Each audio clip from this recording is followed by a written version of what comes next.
ঈদ তো চলেই গেল, অনেক দিন হয়েছে, কিন্তু আম্মুর বাসায় বেড়ানোর ব্লগটা একটু দেরিতেই আপলোড করেছি কেন? সবার মনেই হয়তো একই প্রশ্ন থাকতে পারে। আসসালামু আলাইকুম, আনিশাস লাইফস্টাইল চ্যানেলে আপনাদের সবাইকে আবারও স্বাগত জানাচ্ছি আরেকটা নতুন ব্লগ ভিডিওতে। আশা করি যে যেখান থেকে ভিডিওটা দেখছেন আল্লাহর রহমতে সবাই ভালো আছেন। তো আজকের ব্লগটা থাকছে আম্মুর বাসায় বেড়াতে গেলাম, তবে ঈদের পরপরই যাইনি, কিন্তু একটু লেটে গিয়েছি। সবাই হয়তো এটা জানেন যে দেবর আসছিল, সেজন্য একটু লেটে আম্মুর বাসায় বেড়াতে গেলাম। তো এখানে আমার ভাগ্নি ভাগিনা ওদেরকেও নিয়ে যাচ্ছি আমাদের সাথে। আর যেহেতু আমরা গেলে থাকবো না, বিকেলেই চলে আসবো, তবে আস্তে আস্তে সন্ধ্যা হয়ে গেছে আর কি। তো এখানে আমার মেয়ে, আমার ভাগনা ভাগ্নি, ওদেরকে একটু ক্যামেরাবন্দি করে রাখলাম আপনাদের সাথে একটু শেয়ার করার জন্য। এখানে কিন্তু আমাদের মিমিও যাচ্ছে, দেখতে পাচ্ছেন। এটা কিন্তু আমার মেয়ের বিড়াল, ওর নাম হচ্ছে মিমি। সবাই কিন্তু ওকে চিনে রাখেন, অনেক ভিডিওতে ওকে দেখতে পাবেন। তো তারপরে আমরা রওনা দিয়ে দিয়েছি। আর গায়ের মধ্যে সেই সিনটা কিন্তু আর ক্যামেরাবন্দি করিনি, গায়ের মধ্যে ভিডিও করতে অনেক বেশি বিরক্ত লাগে আমার কাছে। তো তারপরে আমরা চলে আসলাম এই সামনের এই অংশটা, কিন্তু আপনাদেরকে এর আগের ভিডিওতে অনেকবার দেখিয়েছি।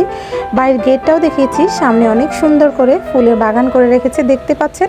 আর মূল কথা হচ্ছে এই বাসার ছাদটা কিন্তু অনেক বেশি সুন্দর, যেটা আমি ভিডিওতে প্রথমেও দেখিয়েছি এবং শেষ মুহূর্তেও দেখাবো। তো পুরো ভিডিওটা জুড়েই আপনারা কিন্তু থাকবেন প্লিজ, কারণ অনেক কিছুই দেখাবো, অনেক কিছুই শেয়ার করবো আজকে এই ভিডিওতে। আর বিশেষ করে ভিডিওটা অনেক বেশি বড় হয়ে গেছে জানি, তবে কিছুই করার ছিল না, যেহেতু আম্মুর বাসার ভিডিও। আমি এখান থেকে অনেক কিছু বাদ দিয়েছি, তারপরও কিন্তু ভিডিওতে শেষ হবে না, এত বেশি আনন্দ, এত বেশি মজা করেছিলাম আলহামদুলিল্লাহ। তো এই যে আমাদেরকে আম্মু আসার সাথে সাথে আম্মু কিন্তু যে চুটকি সেমাইগুলো পাওয়া যায় ওগুলো কিন্তু দিয়েছে, রান্না করেছে।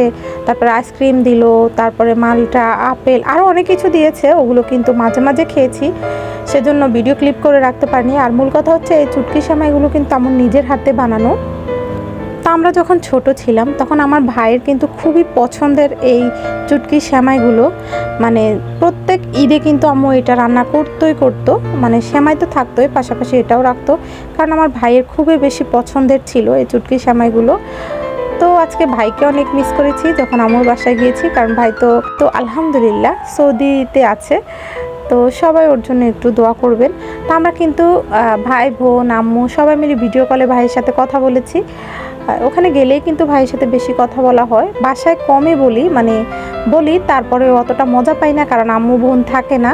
সেজন্য আম্মুর বাসায় গেলে সবাই একসাথে হই, তখন কিন্তু ভাইয়ের সাথে কথা বলি। তো আলহামদুলিল্লাহ ভালোই কেটেছে সময়টা। তো এখানে দেখতে পাচ্ছেন মেয়ের কিন্তু পাটা একদম কেটে গিয়েছে। তো আরেকটা কথা বলে রাখি আপনাদেরকে, আমার মেয়ের যদি কোনো আঘাত পায় বা কোনো কিছু হয়, তো আমার থেকে আমার আম্মু বেশি পেরেশান হয়ে যায়। মানে কি বলবো, আমারও খারাপ লাগে, তবে আমার আম্মু বেশি একদমই পেরেশান হয়ে যায়। মানে ওকে তো পাখি বলে আমার আম্মু, আমার মেয়েকে। তো বলবে আমার পাখির কি হয়েছে, মানে এত বেশি পেরেশান হয়ে যায়। তো কি বলবো, দেখতে পেয়েছেন ও তো পরে কিছু হাতের কাছে না পেয়ে পেস্ট লাগিয়ে দিয়েছিল কাটা জায়গায়। তো তারপরে চুটকি সেমাইগুলো খাচ্ছি, দেখতে পাচ্ছেন আম্মুর হাতের সেই চুটকি সেমাইগুলো। মানে ভাইকে অনেক বেশি মিস করেছিলাম। আম্মু কিন্তু অনেক কষ্ট করে এগুলো বানিয়েছিল। তো দেখতে পেয়েছেন খেতে অনেক বেশি মজা লেগেছে, কি বলবো। তো অনেক ধরনের নাস্তা দিয়েছিল, অনেক নাস্তা কিন্তু এখান থেকে মিস আছে, কারণ ওই যে বললাম হেঁটে হুটে ওই রুম সেই রুম এরকম করে খেয়েছি, বসে খাওয়ার মতো ওই রকম বুঝে না। তো আম্মুর বাসায় গেলে কিন্তু মানে সবার সাথে মজা করতে ভালো লাগে, বসে বসে কি খাওয়ার সেই ভালো লাগা কাজ করে না, মানে হেঁটে হেঁটে ওই রুম সেই রুম করে খেতে ভালো লাগে। এখানে দেখতে পাচ্ছেন আমার বাবা পাখিটা, আমার বোনের ছেলে, সবাই একটু মাশাআল্লাহ বলবেন। দেখতে পাচ্ছেন কত ঢং করছে, আম্মুর কোলে উঠলেই ও এরকম করে। তো দেখেন কত সুন্দর লাগছে মাশাআল্লাহ। ও চোখে এইভাবে তাকাবে, তারপরে একটু একটু এখন কথা বলা শিখেছে, মানে হালকা একটু নানু বলা শিখেছে, এত বেশি মায়া লাগে মাশাআল্লাহ। তো এই যে দেখতে পাচ্ছেন কত ঢং করছে, সেটাও একটু আপনাদের সাথে শেয়ার করলাম। তো তারপরে আমার যে গুরু দায়িত্বটা, মানে আমি যাওয়ার আগে আম্মু বলে দিয়েছিল সব কিছু উনি রান্না করে রাখবে, শুধু যে মুরগির যে পোলাওটা, মানে দম বিরিয়ানি, মানে যেটাই বলি না কেন মুরগি দিয়ে বিরিয়ানি করবে আর কি, তো দম বিরিয়ানির মতো। তো ওটা কিন্তু আমাকেই করতে হবে, ওটা আগেই কথা ছিল। তো তারপরে এখানে কিন্তু মামা অনেক কিছু নিয়ে আসলো। এখানে উনি কিন্তু এইরকমই গেলে কিন্তু পেরেশান হয়ে যায়, এটা আনে ওটা আনে, অনেক কিছুই আনে। এই যে দেখতে পাচ্ছেন অনেক কিছু এনেছে। তো তারপরে এখানে আমার সেই মুরগি কিন্তু হয়ে গেছে, এখন পোলাও করে মাঝখানে দমের মতো করে দিব, মানে দম বিরিয়ানি করবো আর কি। মুরগির দম বিরিয়ানি যেটাই বলি না কেন, বা মুরগি পোলাও যেটাই বলি না কেন, এটার তো অনেক ধরনের নাম হয়ে থাকে। তো দেখতে পাচ্ছেন এখানে বাজার থেকে কত কিছু আনলো। এই যে কত বড় বড় আতা ফল এনেছে আমার মেয়ের জন্য, লেবু, শসা, গাজর, আইসক্রিম। তারপরে এটার নাম হচ্ছে আপি। তবে খেতে কিন্তু এত বেশি মজা ছিল, এর আগে জানতাম না। আম্মু প্রত্যেক সময় ফোন দিলে বলতো এবার আসলে তোদেরকে আপি খাওয়াবো। আমি ভাবতাম আপিটা কি আবার, কিন্তু এখন খেয়ে বুঝছি এটা মানে কোল্ড ড্রিঙ্কস আর কি, মানে পিজা বা ওই জাতীয় কিছু। তো খেতে এত বেশি মজা ছিল। আমাদের এদিকে এগুলো পাওয়া যায় না, জানি না কার কার অঞ্চলে এগুলো পাওয়া যায়, নতুন বের হয়েছে মনে হয়। আচ্ছা যেটাই হোক, তো তারপরে দেখেন আইসক্রিম এনেছে, আতা ফল এনেছে, কত কি এনে মানে একদম ভরিয়ে ফেলেছে। মানে ওনার নাতনি যখন ওনার বাসায় যাবে মানে এমন কিছু রাখে না যে কি খাওয়াবে না কি খাওয়াবে, পেরেশান হয়ে যায়। তো এক এক সময় এক একটা খেয়েছি, সেজন্য সবগুলো খাবার কিন্তু একসাথে আপনারা পাবেন না, এক একবার এক একটা পাবেন।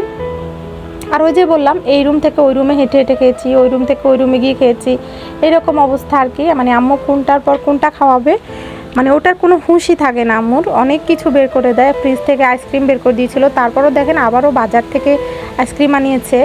মানে প্রায় 3-4 বার করে আমরা শুধু আইসক্রিমই খেয়েছি, তারপরে ঠান্ডা কোল্ড ড্রিঙ্কস খেয়েছি, তারপরে অনেক কিছু বানিয়ে রেখেছিল, ফুডিং বানিয়ে রেখেছিল, তারপর অনেক ধরনের খাবার খেয়েছি যেটা বলে শেষ করা যাবে না। মারা হয়তো এমনই হয়। এই যে একটা দিনের জন্য গিয়েছিলাম, মানে একটা দিন কিন্তু পুরোটা থাকিনি, মানে যেতে যেতে আমাদের 11টা বেজে গেছিলো, আর সন্ধ্যাবেলা তো চলে আসছি। তারপরে সালাদ কাটার জন্য এগুলো আম্মু ধুয়ে এনেছে, তারপরে আমি একটু আপনাদেরকে দেখিয়ে দিচ্ছি। মাশাল্লাহ আতা ফলগুলো এত বেশি মিষ্টি ছিল, আমি আসার সময় আমাকেও দুটো দিয়ে দিল। তো যে আমি এখানে কিন্তু সালাদগুলো আম্মু যখন কাটছে তখন কিন্তু ওগুলোকে সরিয়ে রাখছি সবগুলো। তো দেখতে পাচ্ছেন, তা আমি যখনই আম্মুর বাসায় যাই আম্মু তখনই কিন্তু আমার হাতের বিরিয়ানি বলেন বা পোলাও বলেন খেতে অসম্ভব পছন্দ করে। তো আমি সবসময় চেষ্টা করি কিছু না কিছু রান্না করার, কারণ আম্মু আমার হাতের রান্নাটা অনেক বেশি পছন্দ করে। বলবে যে আমি এখন কী রান্না করি আমার কোনো হুঁশ নেই, তুমি তোমার হাতে রান্না করো, সব কিন্তু গুছিয়ে রাখে। তো গরুর মাংস বা অন্যান্য মাছ ডিম যাই করে সব কিছু আম্মুই রান্না করে রাখে, শুধু আমার হাতে বিরিয়ানিটা করায়। জানি না কেন ওনার নাকি আমার হাতের বিরিয়ানি অনেক পছন্দ, অনেক বেশি মজা লাগে ওনার কাছে খেতে। এমনভাবে বলবে যে আমি রেখে রেখে খেতে ইচ্ছে করে, এত বেশি মজা। তো কি আর বলবো। তাই যে দেখতে পাচ্ছেন এখানে কিন্তু আম্মু আবার শরবত করে দিচ্ছে আমাদেরকে। এই নিয়ে প্রায় 3বার খাওয়া শেষ শরবত। এর আগে 2বার কিন্তু ভিডিও করতে পারিনি। তো তারপরে আবার বললো এখানে লেবু দিয়েছে, তারপরে শরবতের গুঁড়া দিয়ে সুন্দর করে শরবত করেছিল। তো এই যে দেখতে পাচ্ছেন আমার কিন্তু দম বিরিয়ানিগুলো হয়ে গেছে। মাশাল্লাহ কালারটা যেমন সুন্দর এসেছিলো। আমি মাশাল্লাহ বললে আপনারা আবার কি বলেন, বলবেন যে নিজে রান্না করে নিজে প্রশংসা করছে। তবে সেটা না, যতজনই খেয়েছিল মানে ওখানে কিন্তু আমরা প্রায় 12-14 জন হয়েছি, 14 জন মেবি। তো আলহামদুলিল্লাহ সবাই বলেছিল যে মাশাল্লাহ এত বেশি মজা হয়েছে, ইচ্ছে করেছিল মানে মনে হচ্ছে যে কাচ্ছি ডাইনে বসে কাচ্ছি খাচ্ছি, এরকম অবস্থা। তো মামা তো অনেকবার বলছিল, আমি তো এখন কাচ্ছি ডাইনে আছি, কাচ্ছি ডাইনে বসে মানে ফিলটা ওইরকম হচ্ছে যে ওখানে কাচ্ছি খাচ্ছি, এত বেশি মজা হয়েছে। তো সত্যি বলছি আসলে কিন্তু মজা হয়েছে। নিজের রান্না নিজে প্রশংসা করতে কেমন জানি লাগে না, তারপরেও বলছি আপনারা না হলে তো বুঝবেন না। তো এই যে এখানে কিন্তু সবাইকে সার্ভ করে দেওয়ার দায়িত্ব আমারই ছিল, কারণ আম্মু বলছিল আমার এখন হুঁশ নাই, আমি কিন্তু কাকে কী দেবো জানি না, তুমি তোমার হাতে পরিবেশন করো। তো এই আর কি। তো তারপর সালাদ দিয়ে সুন্দর মতো একদম পেট ভরে সবাই মিলে খেয়েছি। মাশাল্লাহ অনেক মজা হয়েছিল। তো আপনাদেরকে আরেকটা কথা বলে রাখি, আম্মুর বাসার সাথেই কিন্তু মানে আমার অন্য সার্গে উনি ভাড়া থাকে একদম বাসার সাথেই। তো আপাকেও আমরা বলেছিলাম আপা আমাদের সাথে আপনি একসাথে খাবেন। তো উনিও অনেক প্রশংসা করে খাওয়ার, বললো যে এত মজা কেমনে হলো বুঝি না, অনেক বেশি মজা হয়েছে এই আর কি, এটাই বোঝাতেল। তো তারপরে কিন্তু উনি আমাদেরকে বিকালে ওনার বাসায় মানে চায়ের দাওয়াত দিয়েছিল। তো এই যে দেখেন আমরা কিন্তু ওনার বাসায় চা খাতি। তো ওনাকে আর দেখালাম না, কারণ ভিডিওর সামনে সবাই তো আসে না, কারণ এটা নিষেধ আছে, যার যার ব্যক্তিগত ব্যাপার। তো এই যে দেখতে পাচ্ছেন উনি কিন্তু আমাদেরকে নাস্তা দিল, আমরা সবাই মিলে নাস্তা খাচ্ছি। এটা হচ্ছে বিকেল টাইমের একটা ক্লিপ। তো তারপরে ওনার বাসায় চা খেয়ে কিন্তু আমরা উপরে উঠে গেলাম, মানে ছাদে উঠেছি, মানে আমার মেয়ে বা আমার ভাগ্নি সবাই ছবি তুলেছে। তো ছাদের কথা আর কী বলবো, এই বাসাটার ছাদের কথা যতই বলবো সেটাও কম হয়ে যাবে, এত বেশি সুন্দর। মানে ওনার বাসার মানে বাড়িওয়ালার যে ছেলেরা আছে ওনারা এত পরিচর্যা করে ছাদের, এত বেশি সুন্দর করে রেখেছে।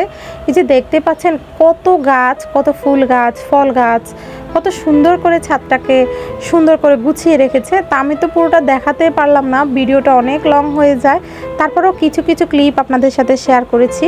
আশা করি আপনাদের ভিডিওটা ভালো লাগবে। ভালো লাগলে অবশ্যই আমার চ্যানেলটাকে সাবস্ক্রাইব করবেন আর পাশে থাকা বেল আইকনটি প্রেস করে দিবেন, যেন পরবর্তী কোনো ব্লগ ভিডিও ছাড়লে আপনারা সবার আগে নোটিফিকেশান পেয়ে যান।